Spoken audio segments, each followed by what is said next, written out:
Lincoln 103, 5 Lincoln 102, Lincoln 103 and 102. Responding to 401 parking structure, section 1 boy.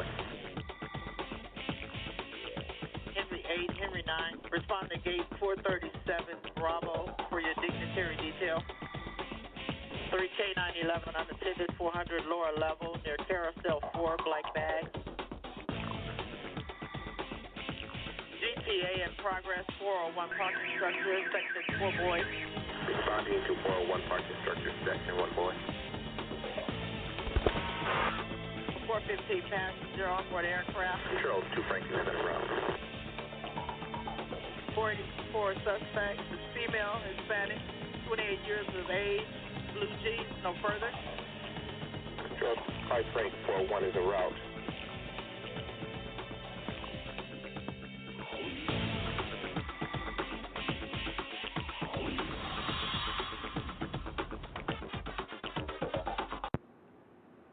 Good morning, everyone, and welcome to this edition of the Private Officer Beat on this Monday morning.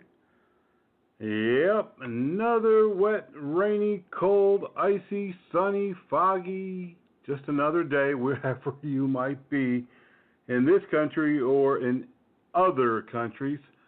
But we want to thank you for being with us on this morning's edition of the Private Officer Beat Radio. As always, we've got a lot to talk about and a lot of news to share with you as well. We've got a number of upcoming events and things happening. We want to make sure that you get informed on that. And we've got a couple of new segments coming up from now on in our radio programs, and we want you to be part of it as well.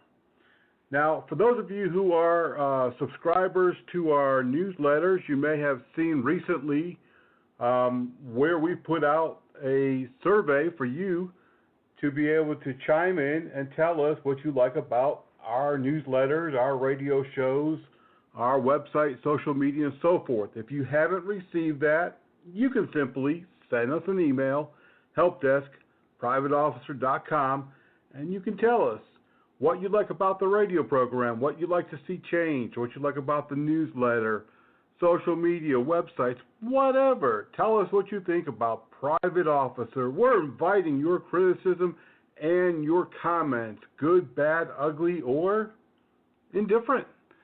But we'd like to hear from you wherever you are, and we're sure going to take them to heart, and we'll be checking them out and trying to decide how we can make our overall offerings better, how we can really produce a better quality radio show, newsletter, and provide additional services and resources to our members and non-members alike. I'm your host this morning, Rick McCann, founder and CEO of Private Officer International, a security and law enforcement association, as you probably know if you're a member or a listener, and also the president, CEO of Armor College, a public safety workforce college, and we have been very, very busy these last few months, and hopefully right through the rest of 2018. We'll be telling you more about that coming up in this edition of the Private Officer Beat. We want to thank our sponsor, as always, Body Armor USA. Hey, if you haven't checked out their website and you need some body armor, you need some protective clothing, some special gloves to protect you from being stabbed, or, maybe you're frisking somebody and you don't want to get popped with a needle, check out Body Armor USA. They've got exactly what you need to protect you. And we all want to go home at the end of our shift. We all want to go with the same 5 fingers on each hand. We all want to go home without being injured or seriously wounded. So, hey, check out their website today, Body Armor USA, or give our friends over there a call. They'll give you a discount if you just tell them that you're a Private Officer member. Body Armor USA, we've got what it takes to protect you. We also want to encourage you, if you are a business owner, you work for a company, in the marketing and advertising business, be sure to contact us. We've got the best marketing plans and prices around. We can get your products and service in front of the right people. We have thousands of people every day on our websites, our social media, our news blogs, our radio shows. You know, almost 15 years, folks, of doing this. We have collected a lot of following, a lot of folks in the public safety, law enforcement, security, regulatory, PI, bail enforcement, bail bonds, you know, all sorts of fields that has to do with public safety. They're part of our following, our groupies, if you will. They're following us, and they're your buyers. They are your target market. So contact us, 704-831-8109, Monday through Thursday. If you're interested in marketing, we have a complete marketing plan. One low price will get you marketing on all of our platforms, no additional cost. We'll also send personalized letters out to our thousands of followers and subscribers and members introducing your service, your product, your company. Now that right there is worth, well, a lot more than we're going to charge you, but it's worth a lot of money because we're going to give you direct introduction to these users of your service and product. We're also on our brand new website, privateofficer.org, starting an area for folks like you that will be able to not only market your service or product, but you'll be able to tell us more about your service and product. So stay tuned to that. But if you're interested in getting your name out there, your company name, your service, your product, the thing that you make, contact us, helpdesk at privateofficer.com, or give us a call Monday through Thursday, 704-831-8109. You won't be disappointed. Well, as you know, we are in the middle, or maybe the beginning, we're kind of in the beginning, I guess, of the Winter Olympics 2018. For better or worse, we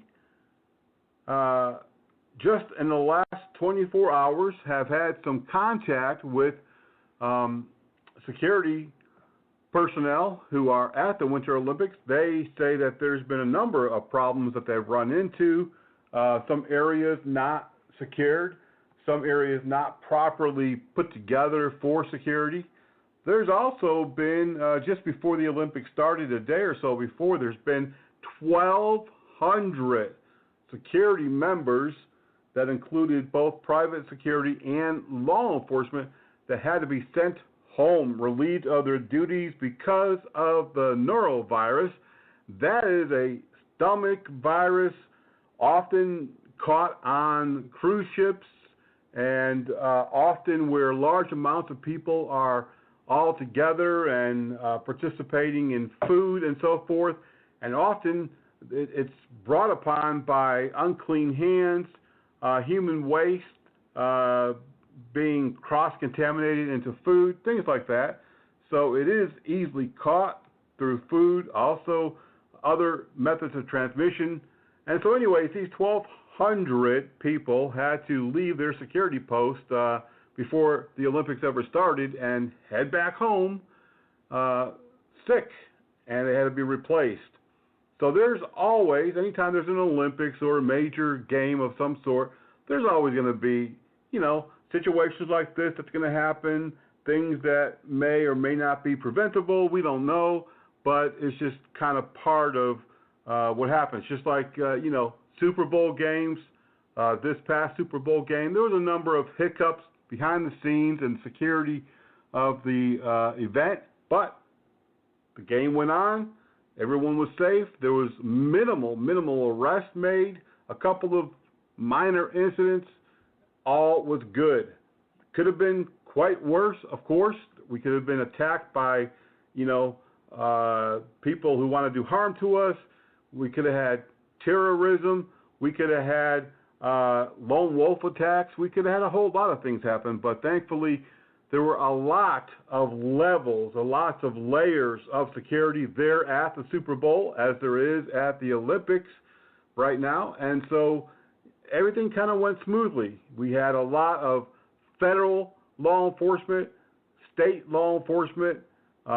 The city of Minneapolis is really not a big city. People think of Minneapolis, St. Paul as a huge, metroplex, and yeah, it combined, it's a fairly large area, but Minneapolis, they only have about 850 police officers, so they obviously couldn't protect everyone at the Super Bowl by themselves, so they did have to get a lot of different layers of federal, state, local law enforcement. They even brought in the National Guard that was there, and as is often the case, there were many others on standby nearby, staged in riot gear. It's just a common practice these days. Any type of event like that, you have to plan for civil unrest, you have to plan for terrorism, you have to plan for attacks, people wanting to disrupt the games. Of course, there's always protesters of one type or the other outside the arena, outside of where the event is happening, and we have to plan for those knuckleheads as well, because they're just there to cause trouble. They're just there to really disturb what's going on. They really don't have any other purpose but to make a disturbance.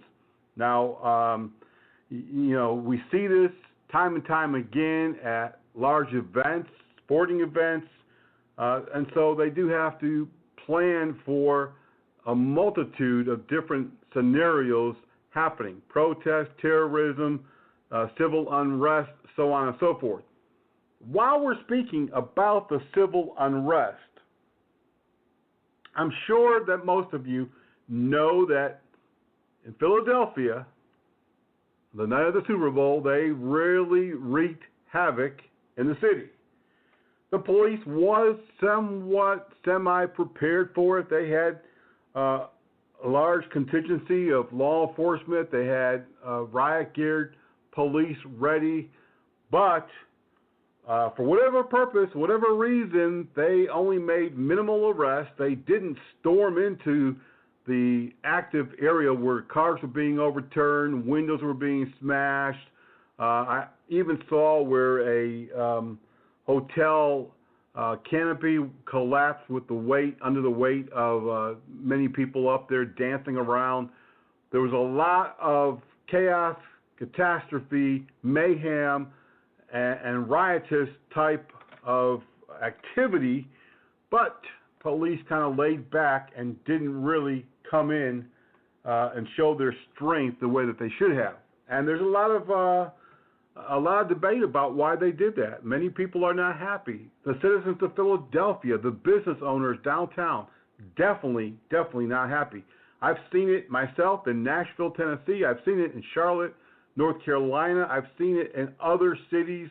The same thing happening. You're prepared, or you hope that you're prepared for what might happen, but then the crowds overwhelm law enforcement. They overwhelm police, and they're unable to effectively control that whole situation. So rather than go in unprepared and be the victims themselves and make things worse, they monitor it. They try to make sure that there's no one being seriously injured or killed.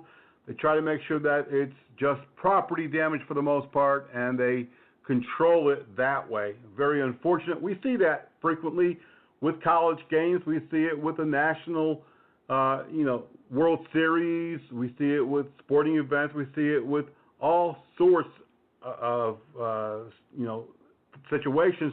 But to be frank with you, and to be serious with you, I mean, you have to stop and ask yourself, no matter how excited you are about who won what, no matter how excited you are about the situation, is it really good common sense to go and destroy people's property as a form of celebration? Is it really a good common sense practice for the average person to go hurt other people and to cause that type of chaos and mayhem and set things on fire. For me, maybe it's just because I'm an old guy now. I never was that way anyways, but maybe it's because of my age that I think it's ludicrous and senseless. It poses a great public safety risk, and I think they should all be brought to justice.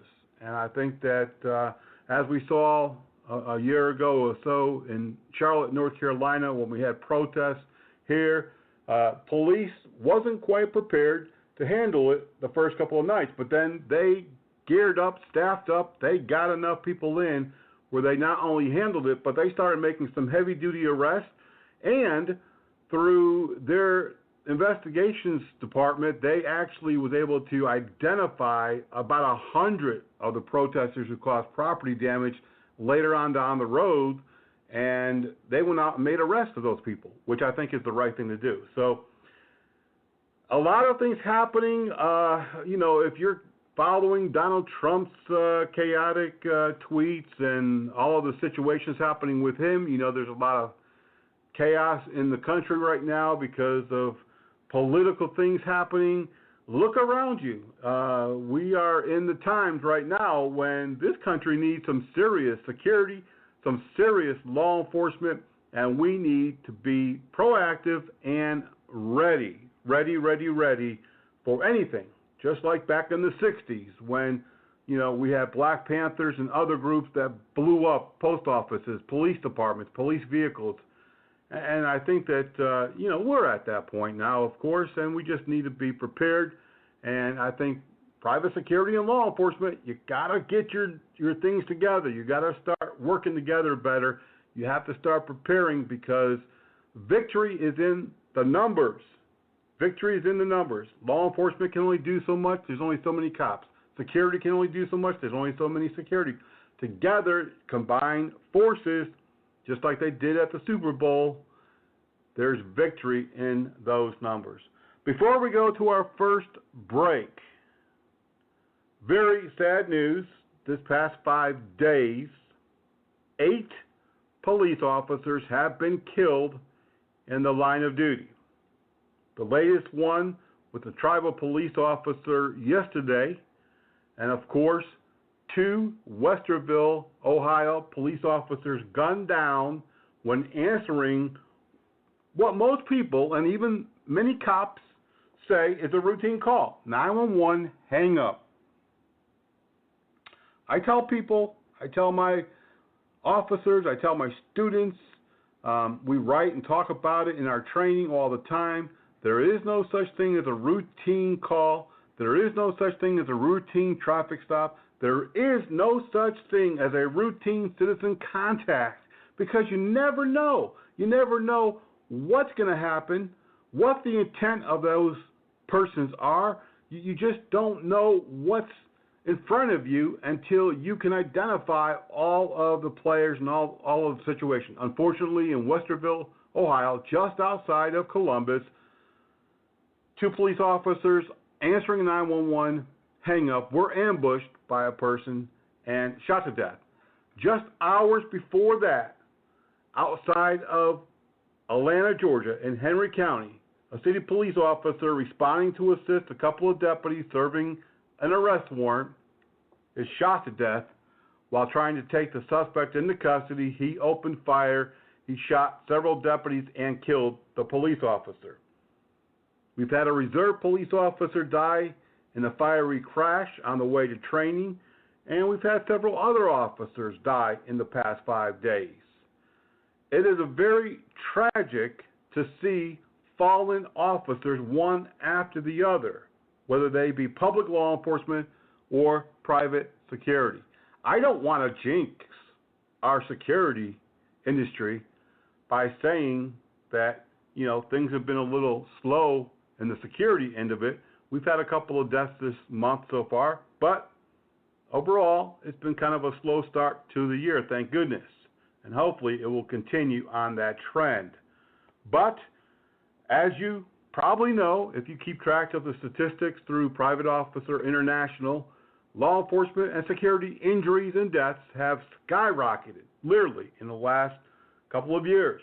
As more and more people become violent over little things, more and more people become non-compliant, won't listen. They're ready to fight the police. They're ready to fight security. And unfortunately, I don't see that changing anytime soon. We are living right now in this day and age in a changing time in the world of policing and security, and we're seeing many police chiefs and sheriffs leaving their jobs because of it, retiring early or choosing not to run for office again, and that's unfortunate. A different world. Are you prepared? Today, in our training segment later on in the third part of our program, we're going to be talking about escalation and de-escalation. I know you've had it. If you've been in this business for any length of time, you've had one form or the other. But today, we're going to look at it a little different. We're going to address it a little bit different. We're going to start in segment 1, part 1 this week with escalation. What is it and how to avoid escalating things? And then next week in part 2, we're going to talk about conflict resolution and de-escalation. Stay with me as we are going to our first break. We're coming right back, and when we do, we'll be talking a little bit more about the news and, of course, some upcoming events. And we also want to recognize a couple of people with their birthdays and awards. We'll be right back.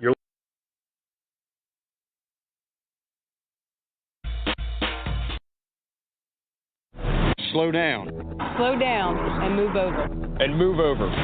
When you see lights, Vest. Or reflectors. please, give us some room. Slow down and move over. When you need us, We've got your back. you have ours. You got our back? You got ours? You got our back? Please, slow down. And move over.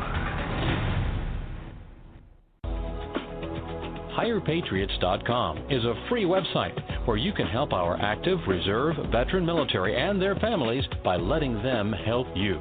Do you have a chore that needs doing around your home or yard? Is your company looking for a new hire? Then post your jobs for free at HirePatriots.com. Visit HirePatriots.com and post your jobs today. HirePatriots.com.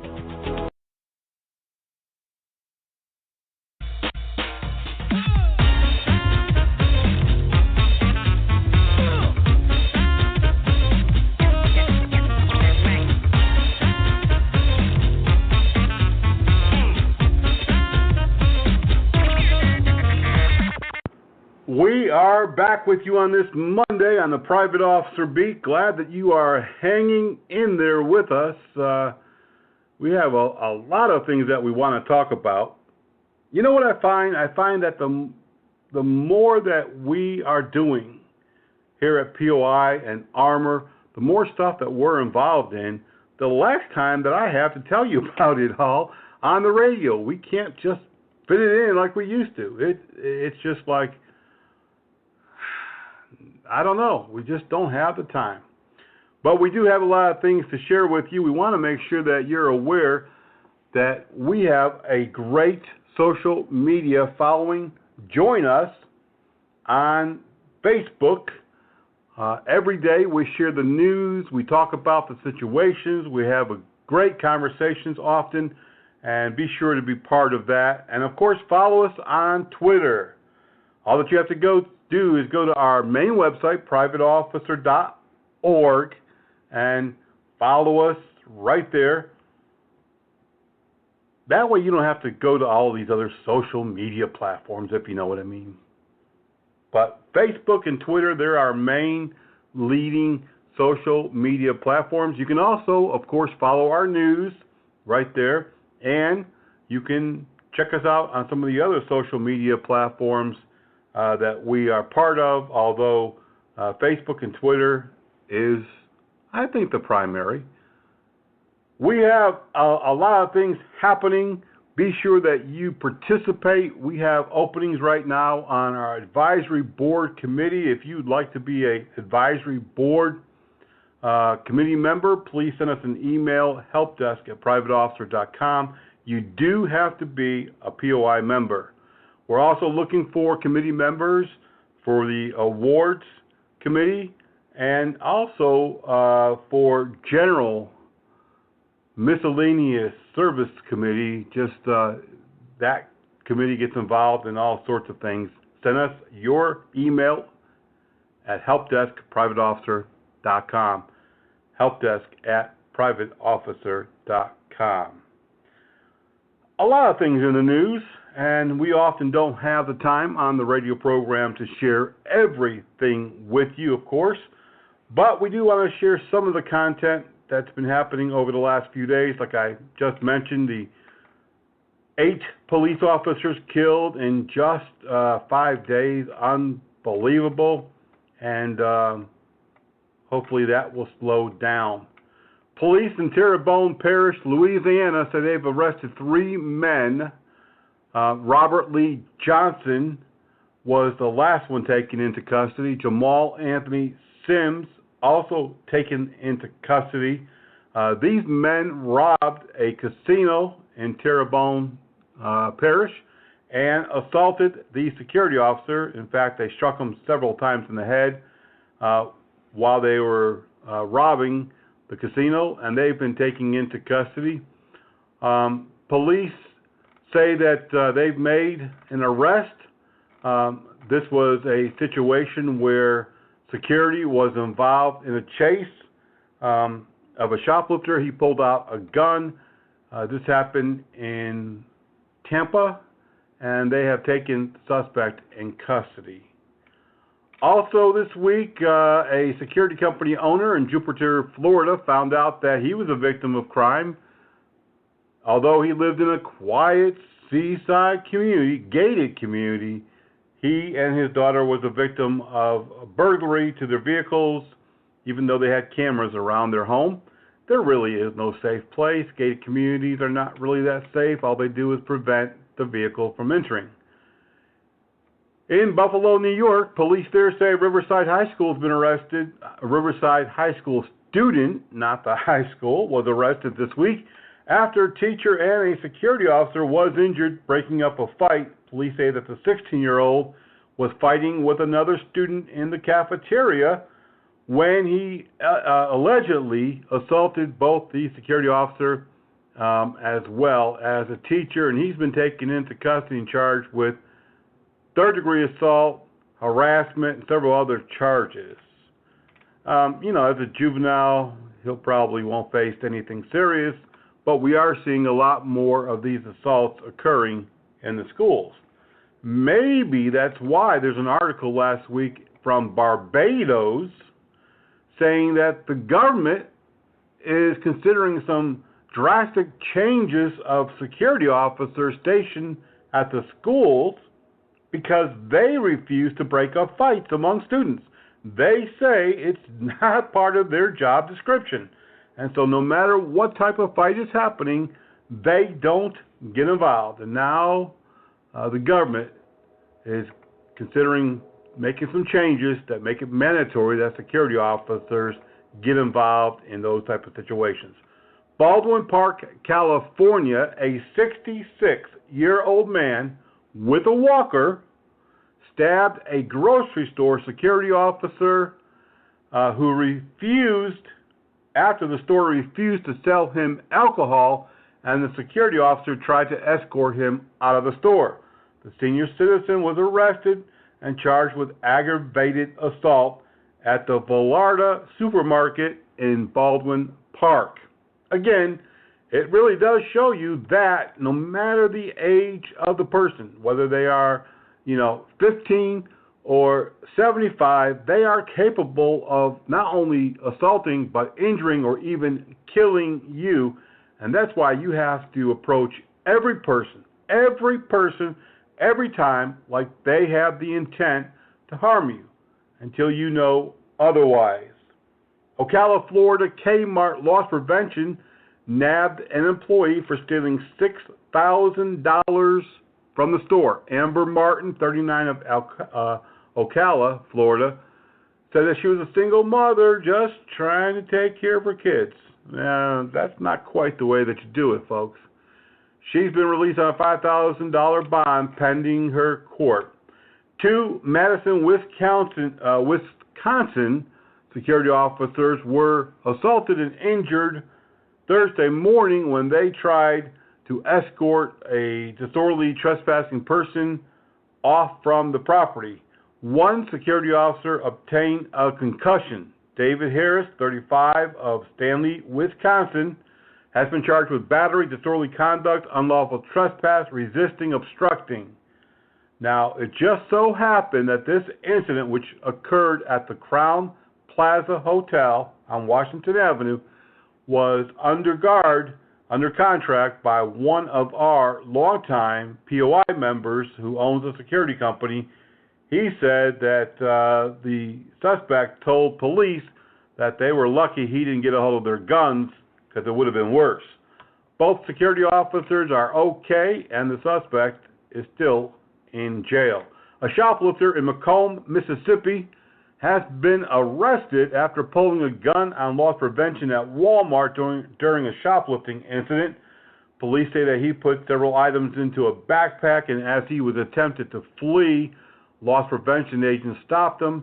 He pulled the gun from his waistband, pointed it at the agents, and fled, but police were able to catch up with him and place him into custody.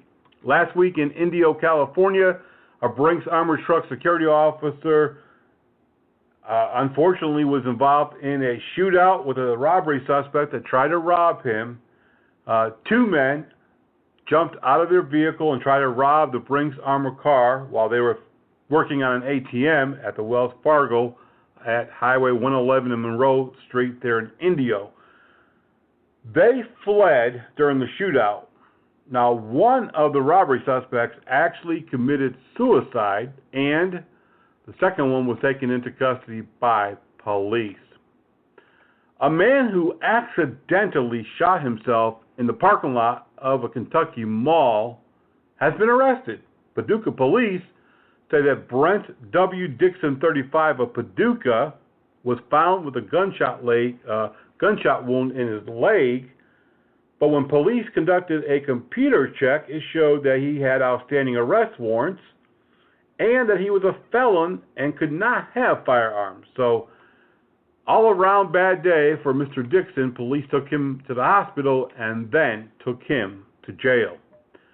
Sacramento Board of Supervisors, they passed a brand new law. It says that all city hotels and motels must equip all of their employees with panic buttons. These panic buttons will help keep them safe when they're working on the property, and also for the hotel maids to help prevent any type of sexual attack. It's a good idea. Probably need that in other places as well. A security officer in Phoenix, Arizona, shot and killed a man during a confrontation at a Jack in the Box restaurant Wednesday night, 35th Avenue and Buckeye Road. The security officer said that he asked the man numerous times to leave the property. The man began to threaten him. He said at some point the security officer pulled his firearm while backing away from the man. The man allegedly charged him, and the security officer fired his weapon.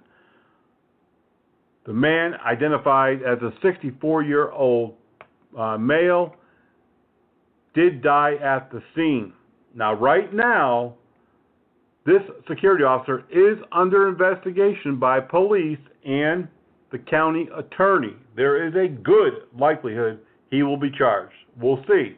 We're waiting to hear back from the public information officer. We are in contact with the county attorney's office. We're going to track this and see what happens.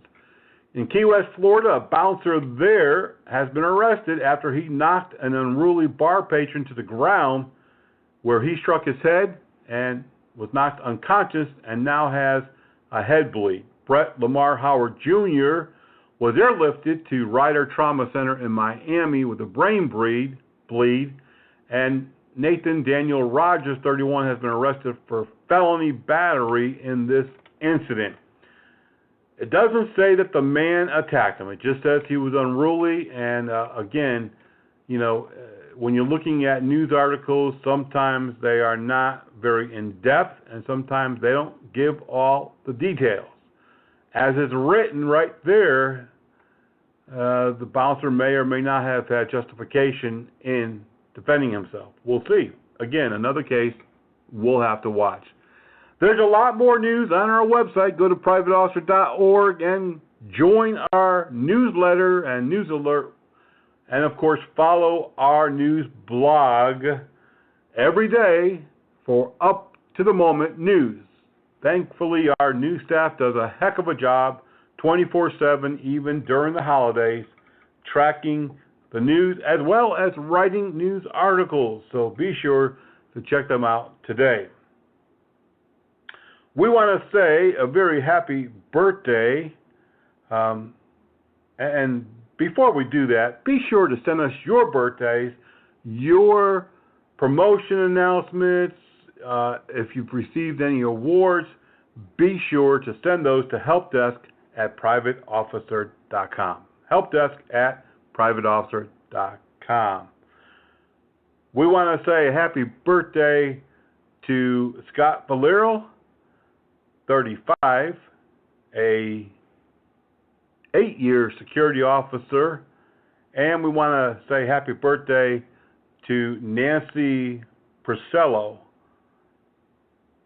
and there's no H there. So happy birthday to them. We also want to recognize Ken Howard for receiving an award from his company for life-saving, for helping someone who was having a heart attack, and through CPR and use of the AED, he was able to save a life. So congratulations to all of you, and be sure to send us your awards, your news items, promotions. We want to make sure that we recognize those who deserve that recognition. If you're a supervisor, a company owner, all that you have to do, take a couple of seconds, send an email, helpdesk@privateofficer.com. helpdesk@privateofficer.com. We have some upcoming events that we want to tell you about. We're going to be training. We have a 2- and 3-day training seminars coming to Atlanta, Georgia, Nashville, Tennessee, Des Moines, Iowa, Colorado, and several other places. We'll be making more announcements on the dates and time. This year, we're going to try to do at least 6 events across the country at a bare bone pricing structure. We want to make sure that everyone who needs the training can afford to get it, regardless of your position or how much you make. So be sure to be checking that out. We'll be announcing more in the upcoming weeks. We're going to take one more break. When we come back, we are going to be talking about de-escalation. But first, in order to de-escalate a situation, you need to understand what escalation is and what causes escalation and what happens and all those good things. So we'll share that with you when we come back in 2 minutes or so. Don't go away. You're listening to the Private Officer Beat Radio. Doing drugs is like being on top of the world. Everyone says so. Everyone seems to be having one dandy old time. Hey, it's part of growing up. Or is it? Just think about this. Before you go and do something you've never done before, you just better know what you're jumping into.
Okay, we're going to talk a little bit today in the training segment about de-escalation, conflict resolution. You know, a lot of people, probably yourself included, have gone through some type of de-escalation technique, verbal judo, some type of training over the years, especially if you've been in the public safety, security, or law enforcement arena for any time. However, things do change, and with the increase of use of force, both lethal and less lethal, many agencies, many companies, many employers have gone back to look at what type of de-escalation training are we giving our staff, our officers. Is it enough? Has it been revised? And really, they're asking that officers spend more time trying to de-escalate when possible. While that all sounds good, maybe it looks good on paper, in reality, in the field, it doesn't always work out that way. However, let's talk a little bit about escalation. In order to de-escalate someone or something, you really have to know the true definition and the insight of what escalation really is. So let's talk about escalation first. Now, escalation is an increase in the number of and the size of the issues being debated.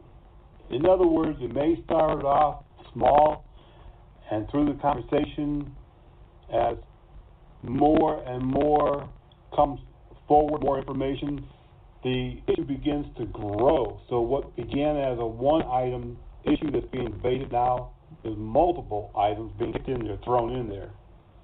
It's an increase also in hostility. We've all seen somebody start yelling and getting upset over a certain situation, and in a very short time, they have worked themselves up way out of control. So hostility. It's also an increase in tension, because the more that this plays out, the more the officer and the person involved becomes tensed on this. It can also develop into a competitive behavior where the person who is out of control begins to say things competitively, like, yeah, you couldn't do this, and I could probably beat you in that. I know I could beat your butt. I know I could do this. I could do that better than you. And oftentimes, in escalation situations, people bring their personalities into conflict, even in law enforcement and security, and they need to keep those things out of the conversation. Some of the causes of escalation we have seen over the years, both the person involved and the officer involved sometimes engage in a power struggle. The officer says, "Don't go there." "Oh yeah, I'm going to go over there. I'm going to walk over there. You can't stop me from freedom of movement." Sometimes one or both doesn't attend to the person's body language and doesn't pay attention to what's happening, and we can't really decipher the movements, the body movement, or the body language, and sometimes that's not good for officer safety, and sometimes it's not good because maybe the person's relaxing and their body's relaxing, but we don't realize it, we don't pick up on it, and we continue trying to de-escalate and trying to talk the person down. Sometimes we can overreact to that person's threats, to that person's posturing, to their emotional outbursts and displays, their verbal assaults, and that's not good either. We're there to de-escalate, so if we overreact to what they're saying, then that's a problem. Just this past weekend, I saw a video of NYPD in a traffic stop, and the driver, an African American, was telling the white police officers how they were just picking on him because of his race and this and that. He was driving a nice vehicle. But then he escalated his ranting and raving to threatening to harm the officer's family, the officer, and at that point, instead of trying to de-escalate that suspect, that subject, police pulled him out of the vehicle, and during a confrontation, they tased him, took him to the ground, and handcuffed him. The police captain on the video said that was because of the terroristic type threats, that he was threatening bodily harm to the officer, and officers didn't know if he had a weapon in the vehicle, and they wanted to detain and get him into custody as quickly as possible. So I can see that move. Sometimes we put our own issue into the situation while we're trying to de-escalate something. Sometimes issues that we're having at home, with family, with a job, with other things, we engage that person with our own issues and sometimes our own problems. Other causes of escalation can be that the person may not feel like he's being heard, that you're not paying attention, you're not looking him in the face, you don't understand how he feels or she feels. Sometimes they feel threatened by your posturing or position or stance, officer safety stance. Usually when you're addressing somebody considered to be a suspect, you're going to be bladed, standing on an angle so that you can protect yourself. And sometimes we can push that person and escalate the situation further, not so much by what we say, but sometimes what we don't say and what we do, what our body is telling that person. There's a lot of things that play into escalation problems. When you're dealing with somebody in a situation, whether that be an irate customer, a person who has violated the law that you're trying to either get into custody or talk with, or you've responded to a domestic, or whatever it might be, there's a lot of different causes to escalation. Sometimes it's fear. Sometimes it's pride. They're not going to let no man tell them what they're going to do, what they can and can't do, where they can and can't go. Sometimes it's the tone of a voice. Sometimes our facial expressions can escalate that situation. Sometimes the person who is really going off the chain and getting loud and aggressive could be under the influence of drugs or alcohol. In this day and time, we find many people taking illicit drugs. Many times we're dealing with people who are under the influence of alcohol and narcotics, and so these are obviously causes for escalation. Sometimes we're not giving that person enough personal space. Sometimes we need to back up a little bit and let them feel like they've got room to move and that we're not there to jump on them. There's a lot of different reasons why things escalate beyond what they should.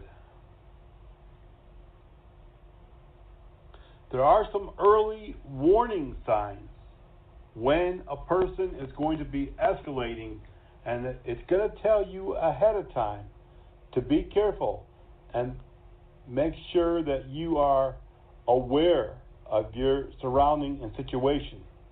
Some of those early warning signs include a change in mood and a level of anxiety. Sometimes you'll find them pacing back and forth, back and forth. They won't stand still. They won't look you in your eye. They're always moving. Sometimes they're moving toward you. Sometimes they're moving away. Sometimes they're just traveling, and you're telling them, hey, why don't you sit down? Why don't you stand still? Why don't you sit over here? Why don't you stand against the car? But they're moving. That often is an indicator that they're going to run or that they're going to attack. So be very conscious of that. Be very aware.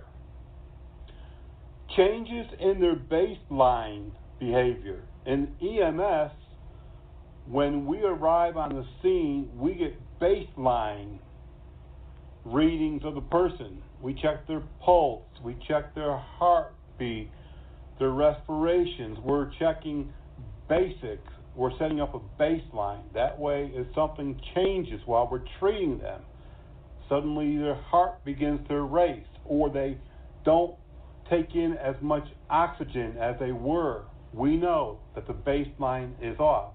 Same thing here.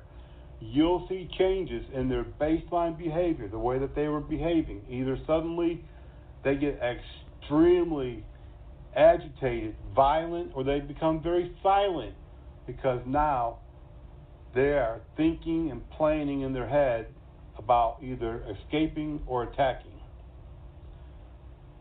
Be aware of their eyes.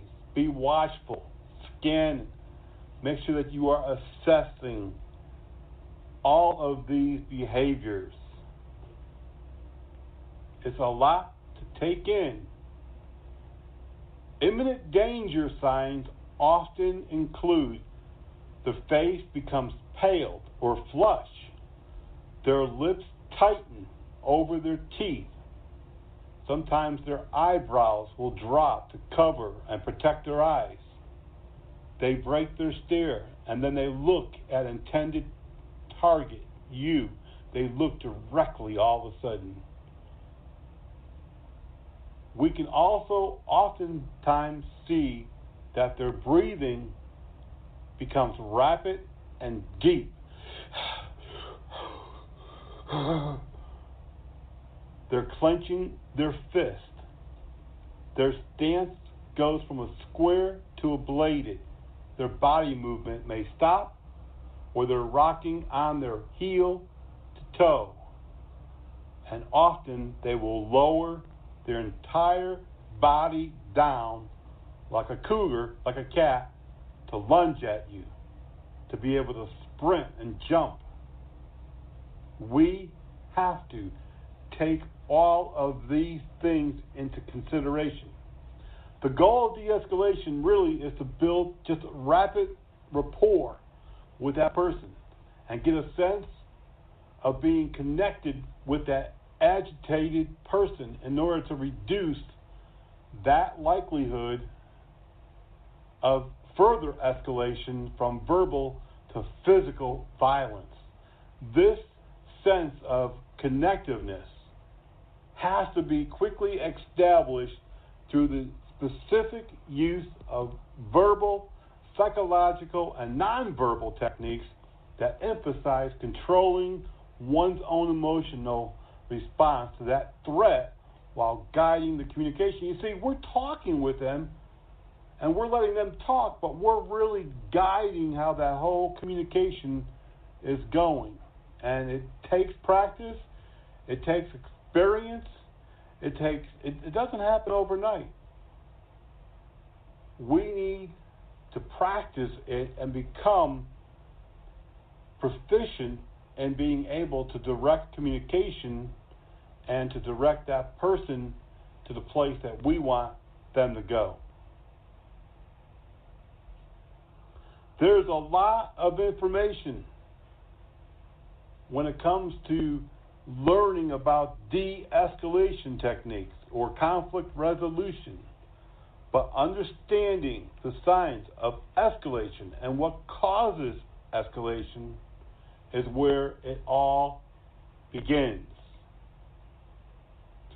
De-escalation comes with verbal and non-verbal behavior and strategies that we've developed to kind of guide this whole communication process, this whole event. De-escalation techniques means that we're resolving this crisis now, right here, once and for all, without the use of any force.